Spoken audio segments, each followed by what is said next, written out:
Tales of children living and surviving in the wild have fascinated us for centuries. From Romulus and Remus, the mythical twins raised by a she-wolf, to the legendary Tarzan of the apes. Each of these wilderness children has reportedly learned the ways of the jungle, the language of their adopted family, and survived for years away from all human contact. But are these stories fact or fiction? Could a child really survive alone in the forest? Would animals care for rather than eat a human baby? And if left in the wilderness, can a child forget its human origins and transform into a wild beast? Experts in the field of psychology and animal behavior examine the world's most compelling cases, from the boy in Uganda who lived with monkeys, to the girl in the Ukraine raised among dogs, and the Australian woman said to run with kangaroos. Skeptics and believers alike will attempt to uncover the truth behind feral children.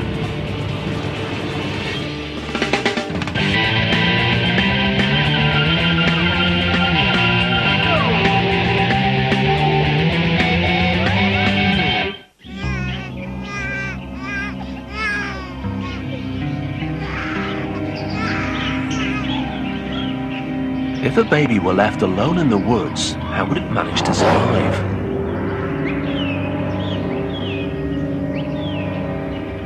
We humans come into the world completely helpless. We know little more than how to breathe and how to cry.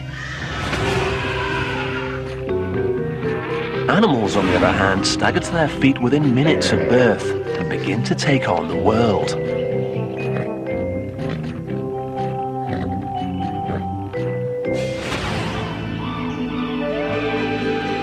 They instinctively know how to get nourishment from their mothers. Life is a struggle, and only the fittest survive. Human and animal offspring do have some things in common, but a human child is ill-equipped to face the world on its own. So if a child is removed from its parents and the comforts of home, could it survive?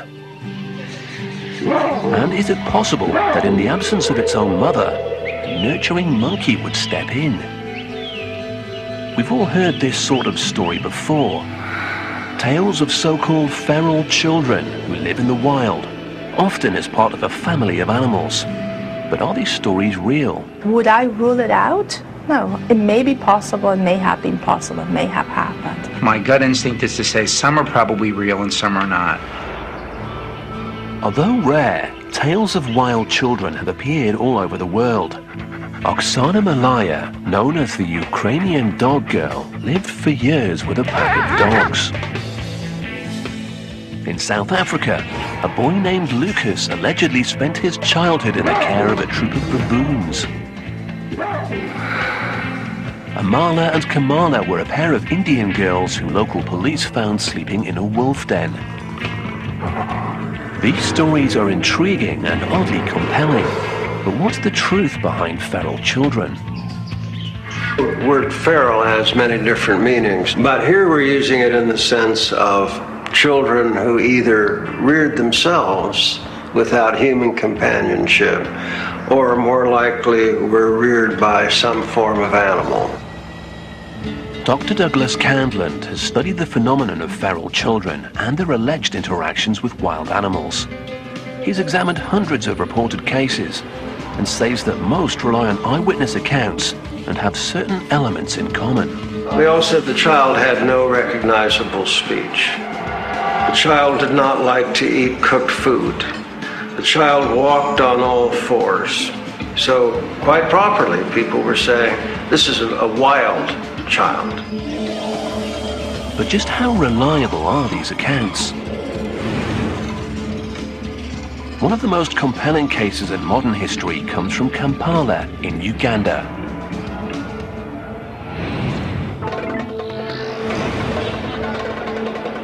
Kampala is home to over 1 million people who, like most city dwellers, face a sometimes difficult commute to work. But one wrong turn on these dusty roads can lead to some of the world's thickest jungle. 2 hours south of Kampala, on the edge of Africa's untamed forests, lies Bombo Village.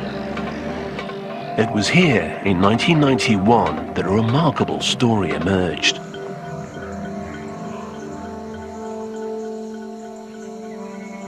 A woman walking through the African brush one day was startled by a group of vervet monkeys chattering in the trees.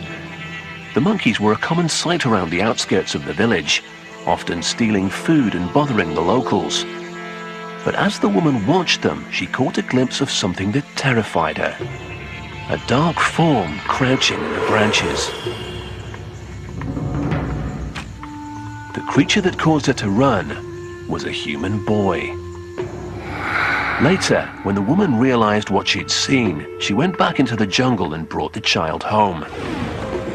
News of the strange boy quickly spread. The local villagers felt sorry for him, but they weren't quite sure what they were seeing. Everybody came to see the new boy, who had hair all over, and he had no toe. The toe was bitten by monkeys. Children from the village recalled that when the boy first arrived, he was as wild as an animal. He could scratch you like you are not a human being. Do you know how a cat does? He could scratch you like a cat. They decided that the boy must have been in the forest for a while. Apparently, he hated to be kept indoors, wouldn't eat cooked food, and didn't like to wear clothes. And he wouldn't or couldn't talk. But the boy did seem to be able to communicate with the vervets and even moved like a monkey. He was moving like this, just like a monkey. Before long, locals were calling him a real-life Tarzan, the fictional boy who grew up in the jungle.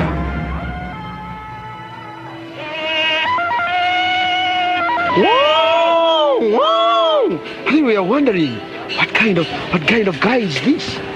It was really amazing to see such a guy making noise of an animal. So who was this mysterious wild child? Local authorities eventually identified him as John Sabunya, a 4-year-old that had gone missing from a nearby village a year earlier.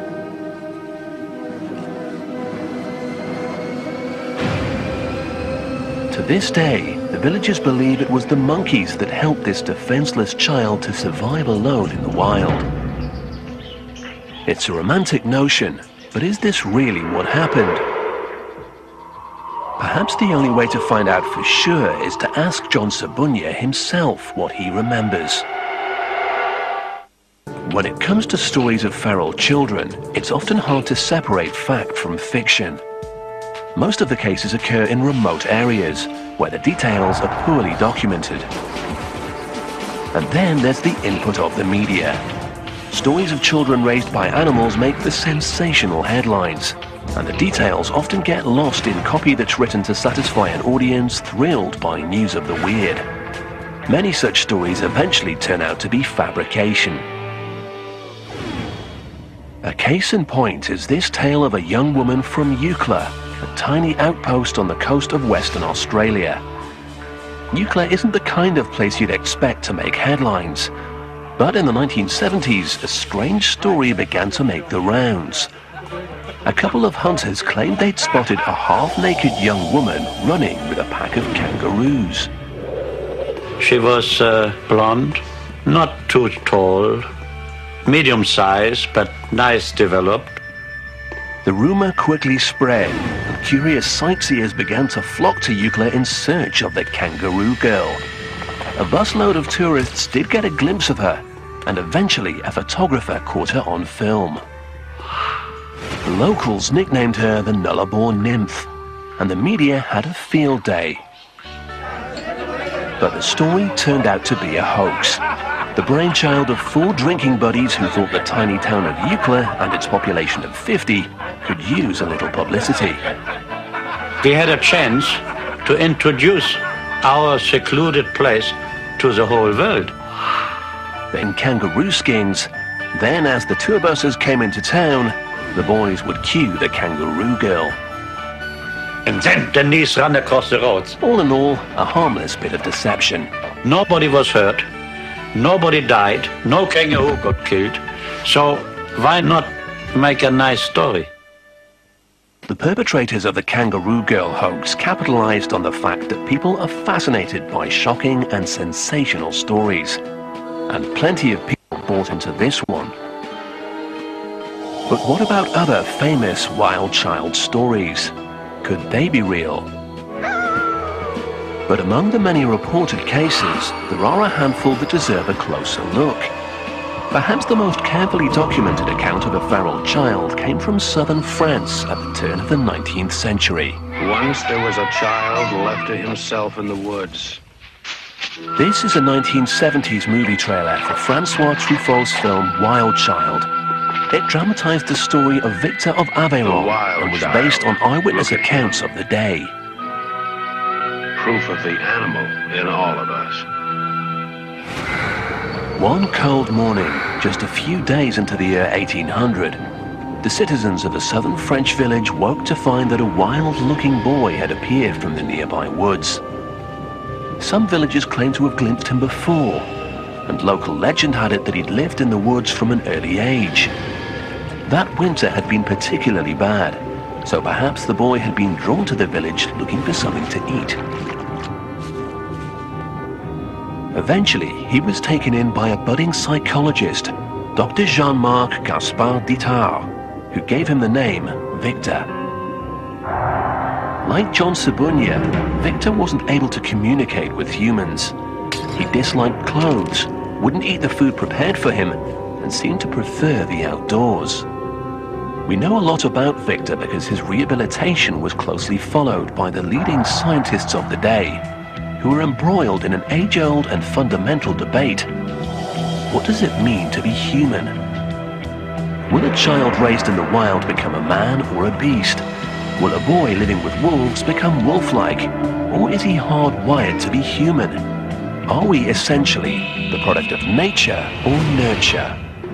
Dr. Adriana Benzaken, an author and Mount St. Vincent University professor, believes that the driving force behind the scientific interest in feral children centers around the old debate of nature versus nurture.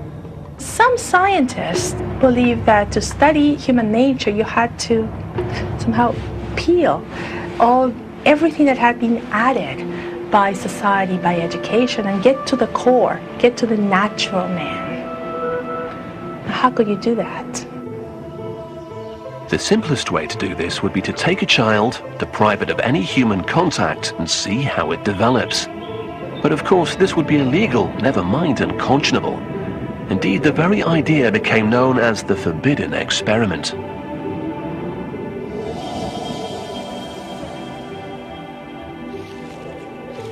But then, scientists realized that there was another option: cases of feral children.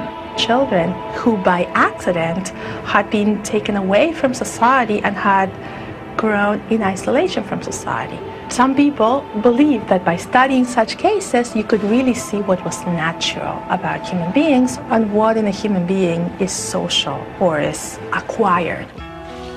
Victor of Aveyron walked out of the woods at the very height of this debate. In the case of Victor of Aveyron, we have reports of sightings of him dating from at least a year before his definitive capture. There is a strong possibility that he had been living that way for at least 3 years and perhaps longer. Here was an apparently genuine case of a child, about 12 years old, who'd been cut off from society and was living in the wild. Was this boy a natural human, or had he devolved into an animal? Was he the product of nature or nurture? But if Itard and the public had been expecting a noble savage, they were sorely disappointed. Victor was no Tarzan. As Truffaut's film shows, the boy remained wild and uncontrollable. Most disappointing of all was that while he clearly understood some words, Victor never really developed human speech. How could society get the answers it wanted if the boy couldn't give them? Itard's frustration grew as the boy continuously failed to respond, and his critics became increasingly hostile. In the end, Itar gave up, and Victor spent the rest of his life in an institution. But it seems that Victor started a trend. The interest in these stories somehow breeds more stories. By the early 20th century, cases of children allegedly raised by animals had appeared around the world. The most famous of these stories emerged from northern India. In 1920, a missionary traveling through the Bengal jungle was shocked to discover 2 infant girls living among a pack of wolves. Reverend Singh mounted a rescue mission to save the children, in the process killing their adopted wolf mother. He brought the girls back to the orphanage run by him and his wife in Midnapore, determined to give them a good Christian upbringing. The younger girl, Amala, didn't survive, and with the other, Kamala, progress was slow. Singh kept a journal which describes what you might expect from a child raised by wolves. She couldn't talk, walked on all fours, ate raw meat, and scratched at the door to be let out. It took years, but eventually Reverend Singh and his wife claimed to have taught Kamala to behave as a human. The scientific community learned of Kamala's case in the late 1920s when the story hit the British news. Sadly, by that time, Kamala had died of cholera. For decades, scientists debated whether Singh's tales of the wolf girls were true. The one person who could have told them was Kamala herself. But like Victor, she never learned to speak. This appears to be a common theme. Few, if any, children who grow up in the wild are reported to ever learn language. Scientists now believe that nearly all babies are born with the ability to learn to speak. But in order to master language, they have to hear it during their formative years. For Victor of Aveyron and Kamala, the window of opportunity may have closed during their time in the wild, away from human contact.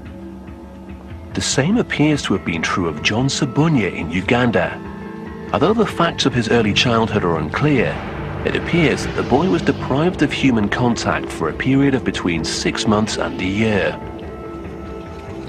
When the young child was brought out of the jungle and into the Ugandan village as a frightened wild boy, he too had trouble making himself understood. When he was annoyed, he used to make a lot of noise, crowing like an animal. His behaviors were different from ours. And then we wanted to know how is this boy communicating. He never knew how to speak, really. So did John ever learn to speak? And if so, what did he reveal about his time alone in the jungle?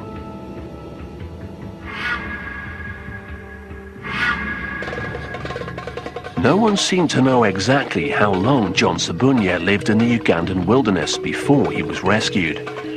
But what is clear is that during that time, and isolated from all human contact, he apparently lost the ability to communicate with people. Shortly after John was rescued by the village woman, he was taken to an orphanage run by a Ugandan couple, Molly and Paul Waswa, who at any given time had up to 1,000 children in their care. But Molly admits that John was different from all the other children. She recalls the villagers' first impressions of him. People were surrounding him, he looked like some people wanted to have a look at him and laughing at him and thinking that he's a monkey boy. They told him he's half human and half animal. At first, Molly found the idea of keeping John in her household shocking. I said, oh my God. I told my husband, why have you brought such a person? I mean, I said, this thing will snatch our baby and run away with it. But Molly's husband, Paul, saw something special in John. He was convincing everyone in the home that this boy will become somebody. It didn't take long for him to convince Molly. I came back to my senses. I said, I must look after him like my own. Molly tried to track down the boy's family. There were a number of stories circulating around the village about his parents, and eventually Molly gathered enough information to piece together John's story. It all began in this house, now abandoned. The mother had died, so the stepmother used to mistreat him. And somebody also said that this stepmother might have used some African charms to bewitch him, and he had to run away from home. Just 4 years old, John left his house and ran into the darkness of the jungle. Molly believed that it was here, nestled among the trees, alone and helpless, that John came face to face with the vervet monkeys. But as frightening as that experience must have been for John, running away from home was the beginning of a new life. 12 years later, John Sabunya is living happily with his new family. Now 17 years old, he still lives at the orphanage.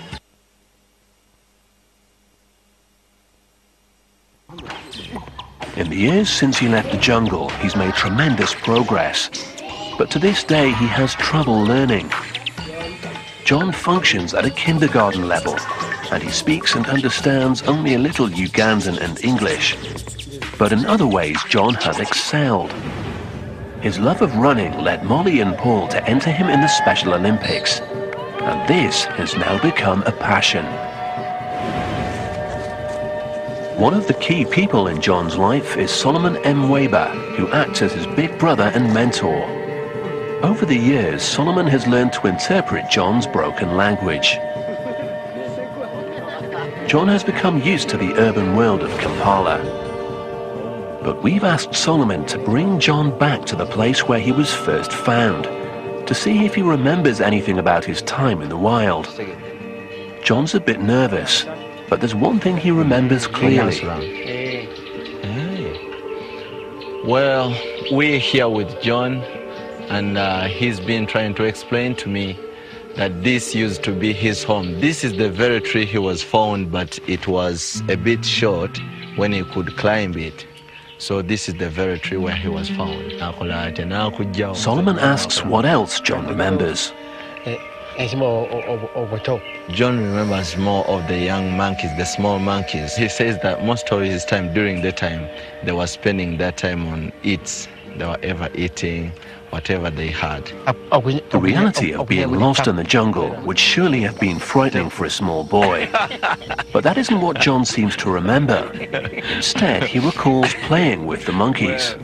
John says that when he was with the small monkeys, they used to hide, and each one had to go and look for another one. So they were playing. It was kind of their game. So that's the thing they used to do. Eating and playing are what we might expect of the memories of a 4-year-old child. But are these memories real? And would monkeys that encountered a young child in the woods really take care of him? John isn't the only child allegedly raised by monkeys. In the early 1900s, a notorious story emerged from South Africa. The strange tale of Lucas, the baboon boy. Near the small town of Kunap, police apprehended a wild boy they claimed to have found living among a troop of baboons. The officers said he behaved like a wild animal. He ran on all fours, he bit them, and he shrieked like a baboon. The boy was institutionalized and eventually put into the care of a local farmer, who employed him as a farmhand and named him Lucas. But the same officers then declared they discovered the origins of this strange boy. They claimed that Lucas had been stolen by baboons when he was just an infant from a village nearby.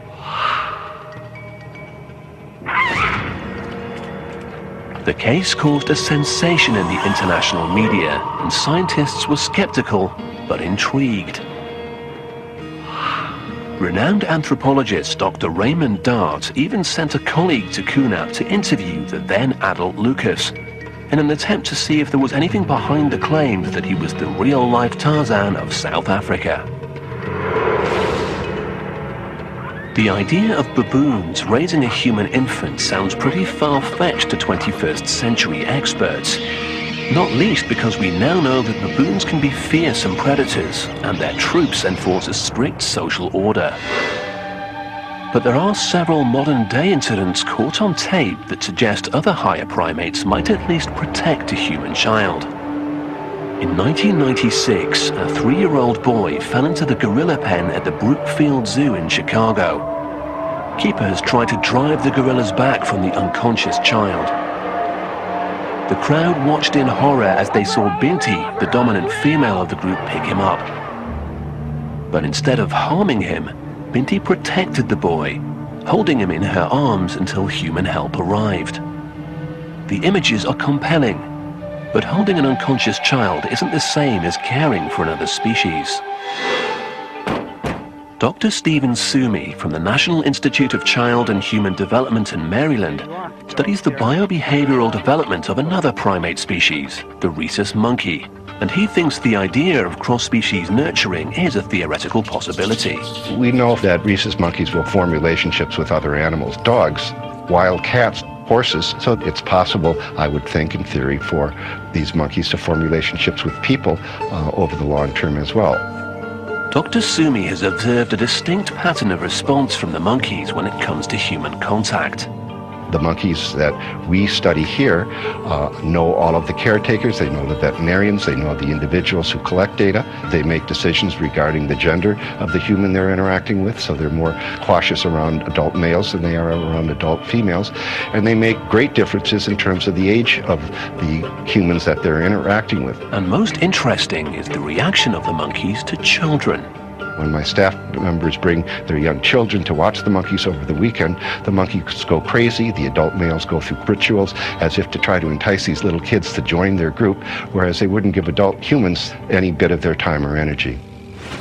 But Ugandan expert Peter Appel is highly skeptical that any primate would nurture a human child in the wild.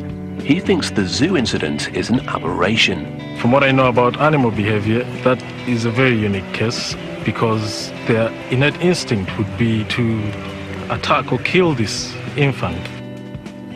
Peter Appel is a veterinarian and Ugandan wildlife specialist. He works with a variety of primates, including vervet monkeys, the species that supposedly cared for John.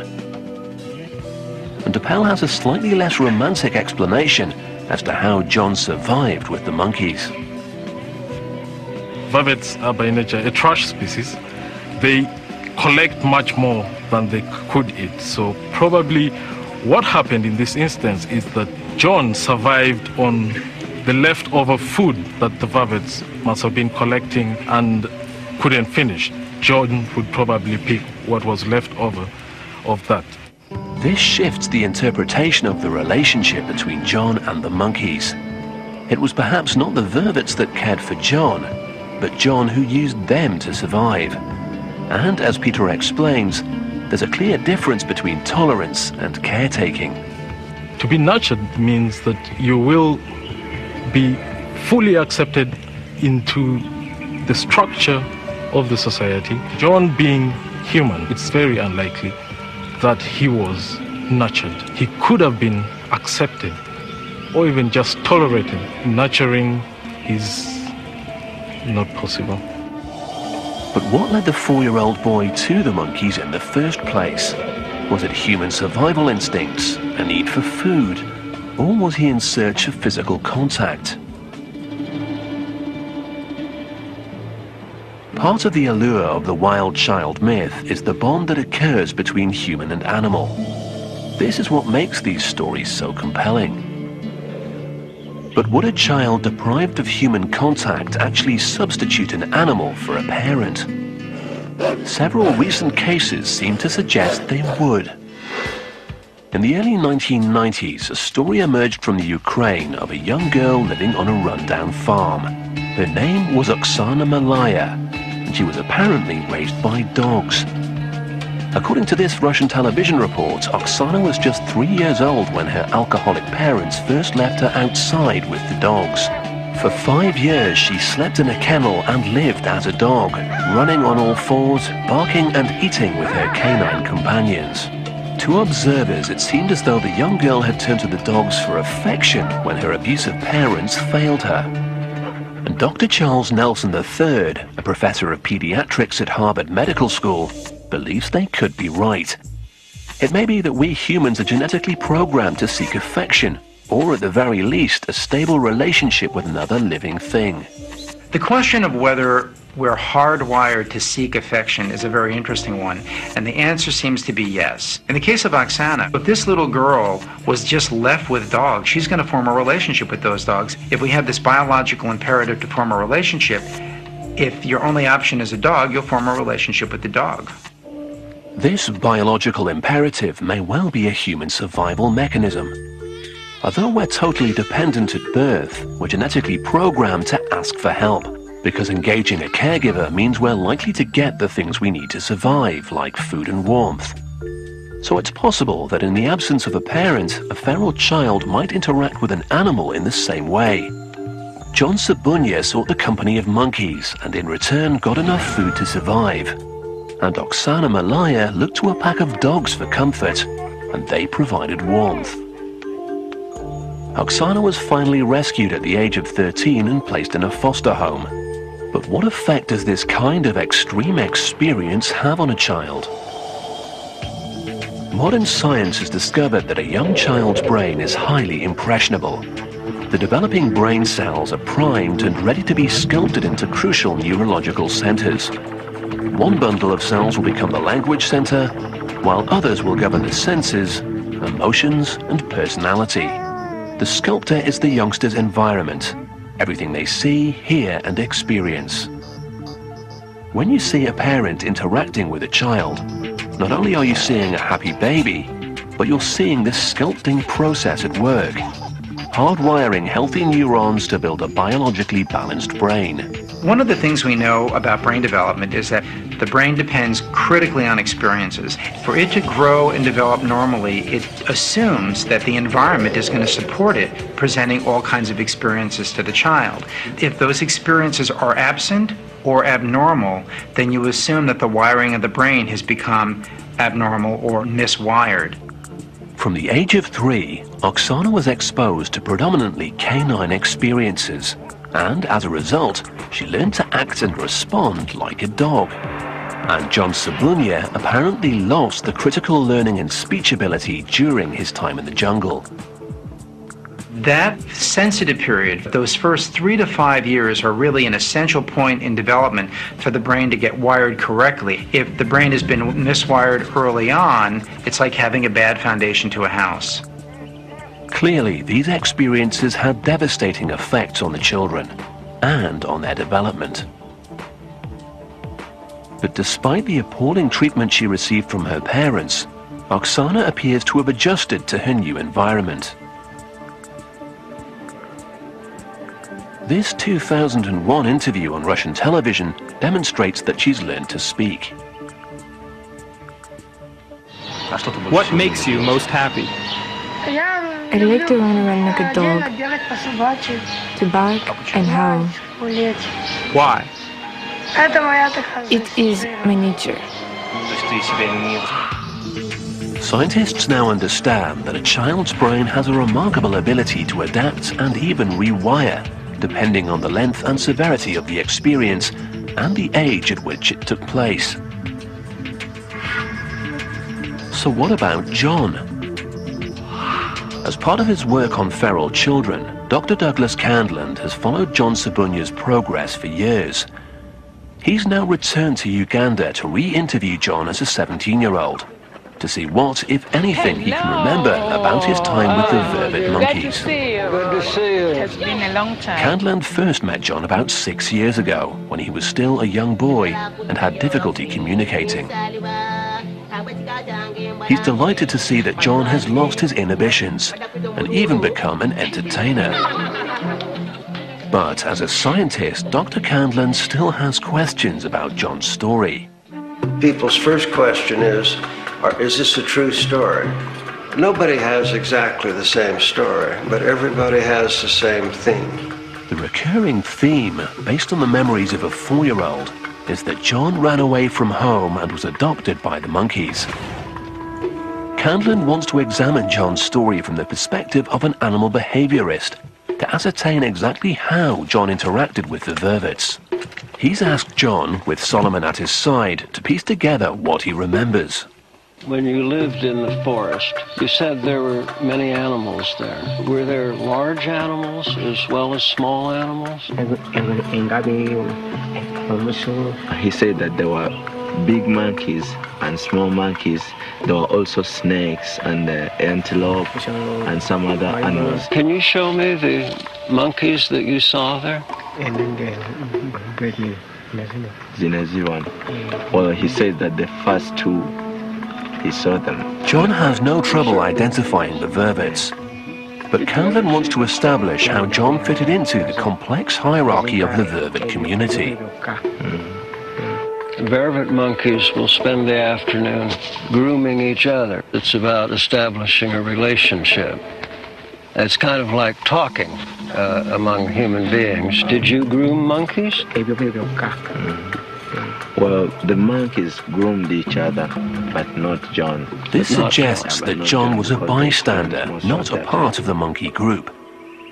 Next, Candland tests the theory that John wasn't fed by the monkeys, but rather scavenged for their leftovers. Do you mean they threw food and you collected it? But according to Solomon, John is emphatic about this. They collected food and brought food to him. Sometimes they could hand the food into his hand, but none of the monkeys got the food and threw the food away. John and Solomon also tell Dr. Candland that the monkeys brought water to him. But this is how they made the thing, and they handed the water to him. But it was the monkeys who made this, not John. Not John. The monkeys. Dr. Candland, a 40-year veteran of working with primates, is not convinced. Few primates are capable of tool use, and vervets are not among them. Well, I think we are dealing here with some childhood memories that, like all childhood memories, become elaborated over time. I think he did spend much time with monkey troops. I think he did find food that they had cast aside. He may well have found banana leaves that were still had water in them from rainstorms and assumed that the animals themselves had done the fashioning. So when you ask, was John raised by monkeys, I prefer to say he was raised to some degree with monkeys. But I don't believe the monkeys reared him in the usual sense of that word. In many ways, John seems to have survived his early experience of being lost in the jungle. But has he overcome the potentially more devastating tragedy, the abuse he suffered during the early years of his life, at the hands of people who were supposed to protect him? John Sabunye has obviously come a long way since his days in the jungle. The nurturing home of Molly and Paul Waswa has given him a second chance. But he still has difficulties with learning, coordination and language. Is this because he was alone in the jungle during the crucial development stage, when most children learn to speak? Or has something else affected John's recovery? With Molly's permission, we take John to get a complete brain scan in Uganda. At the International Medical Group in Kampala, a slightly nervous John undergoes a computed tomography scan that will produce images of the anatomy of his brain. Do you see that side? The scan could identify any anomalies or possible damage done to the brain and help pinpoint the cause of John's continued learning difficulties. Dr. Jay Geed, a neuroscientist from the National Institute of Health in Maryland, will help to analyze the results. Dr. Geed is one of the world's preeminent specialists in brain development research. And the results reveal something unexpected. In almost every way, John's brain is healthy and normal, except for one thing. The most striking feature is this dark area right here. This is a pretty big area of damage, about the size of a grapefruit. At some stage in his young life, John suffered a massive blow to the head. A pretty major trauma to the brain. And the location of the trauma has important implications. This part of the brain is ground zero for language function. Understanding language, learning language, it's almost completely wiped out here. just looking at the picture, not even knowing anything about John, I'd say, this is a person who's probably going to have a lot of difficulty with language. But the good news is much of the rest of the brain is fine. And so this should allow John to enjoy life and to have an imagination and to have social interactions. The critical question is, when did this injury occur? If the damage to the brain happens very early in brain development, then there's still a chance for the brain to find alternate routes, alternate connections, alternate wiring. But if the damage happens after that's already in place, then it's much more difficult to recover function. And in looking at John's brain scans, it looks to be that the second one happened, that the wiring was already established for the language centers and then was damaged. We may never know exactly when John received his injury, but we do know that it was the trauma to John's head in early life, not the effects of living in the wild, that caused the language difficulties John has today.